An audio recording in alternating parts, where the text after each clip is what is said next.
Detectives kept their task force alive, but as months turned into years, the case went cold. Evidence boxes collected dust inside Wichita Police Headquarters. New officers came and went, but the name BTK remained like a scar across the department's memory. Meanwhile, Dennis Rader was still very much alive.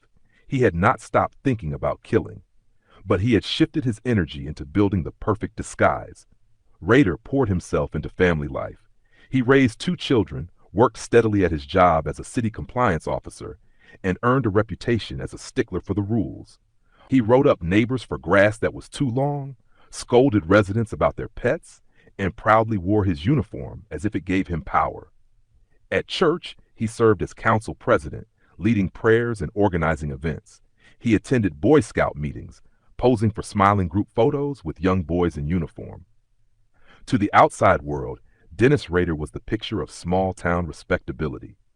Inside, he was still BTK, collecting newspaper clippings, saving photos of his victims, and fantasizing about future murders. But for reasons only he fully understood, Rader restrained himself. For more than a decade, no new murders were linked to BTK. Detectives, facing pressure from the public, reviewed every lead, retested old evidence, and chased thousands of tips. Each ended in frustration. DNA technology was still in its infancy, and the killer's careful planning had left investigators with almost nothing. The city of Wichita tried to move on. New generations grew up with only stories of BTK, a local legend whispered by parents as a warning to stay safe.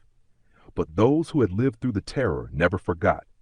Survivors and victims' families held on to grief and unanswered questions. Detectives who had worked the case carried the failure like a personal burden. Some retired with BTK still haunting their thoughts. Others kept the evidence close, quietly hoping that science or luck might one day break the silence.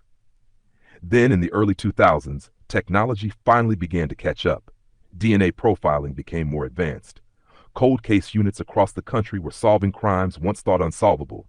And in Wichita, those dusty BTK evidence boxes were reopened. New detectives, armed with new tools, began to re-examine the murders. Still, there were no fresh leads. But BTK himself, the man the world thought had disappeared, was restless. Years of hiding had fed his ego. He craved recognition. He wanted the world to remember his name. And so, after more than 25 years of silence, Dennis Rader made a decision that would become his undoing. If you want to follow the story from the beginning to the end, click the related video to watch the full story.